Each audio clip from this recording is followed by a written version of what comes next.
Halo, salam satu hobi bonsai Indonesia. Sobat-sobat, pada kesempatan kali ini kita akan belajar tentang teknik clip and grow. Jadi potong tumbuh.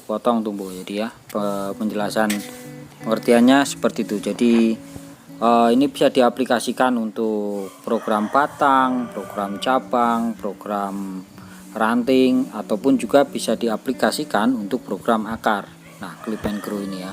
Clip and grow ini salah satu ininya paling cocok diaplikasikan untuk bonsai-bonsai dengan konsep naturalis ya teman-teman, karena di konsep naturalis itu sangat sangat mempertimbangkan sekali besaran ataupun tahapan. Ada tahapan, jadi nggak silindris, entah itu batangnya nggak silindris, cabangnya nggak silindris.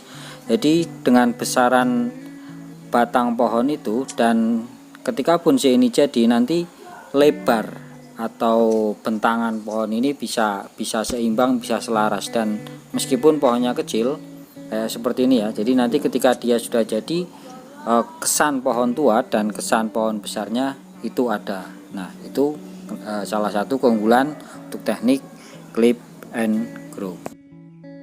Nah, saya aplikasikan untuk proses ataupun program bonsai sakura mikro ini. Nah, yang perlu diperhatikan dalam proses clip and grow adalah kita pahami dulu karakter pohon itu, karakter dan titik tumbuh ya. Karakter di sini yang pertama yaitu soal yang adalah karakter daun ataupun titik tumbuh. Nah, daun ini ya, daun sakura mikro dia memiliki karakter ganda beraturan. Jadi ketika kita potong di atas daun atau di atas mata tunas daun itu, nanti akan tumbuh dua mata tunas.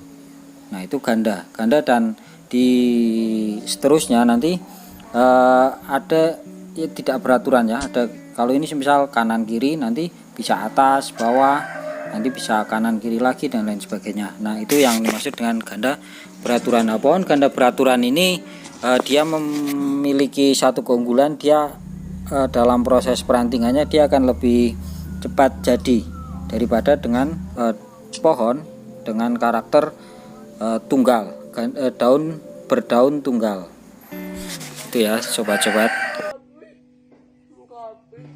Nah, kapan sih kita harus melakukan clip atau kita harus melakukan cutting pada tunas ataupun pada ranting yang kita program?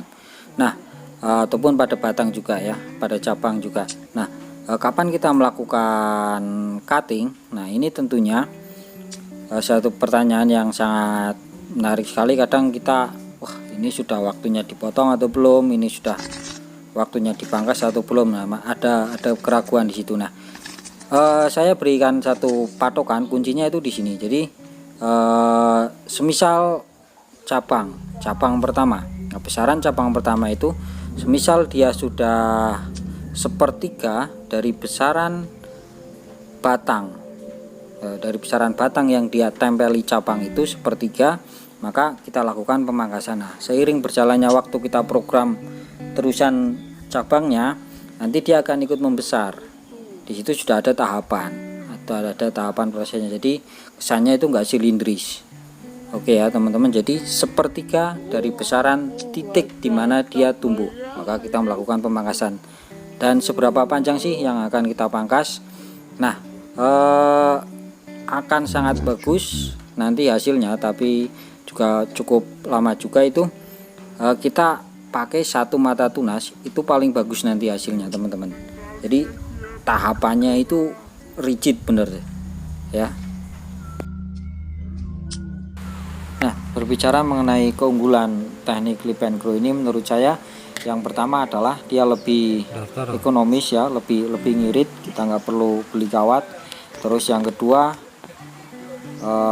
kesan alami ataupun natural dari pohon itu dia lebih dapat karena nggak ada bekas lilitan kawat yang nggak bisa hilang.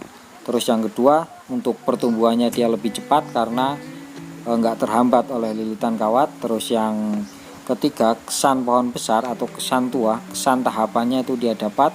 Terus selanjutnya tahapan ataupun ngepen dari pohon itu dia juga dapat.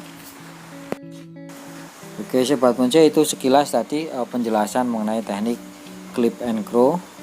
Nah sekali lagi silakan sobat-sobat mau menggunakan teknik wiring kawat atau bahkan mau memperpadukan teknik wiring dan juga teknik clip and grow juga tidak masalah. Yang penting tetap semangat untuk selalu berkarya dan menghasilkan bonsai-bonsai yang luar biasa. Salam satu hobi, bonsai Indonesia.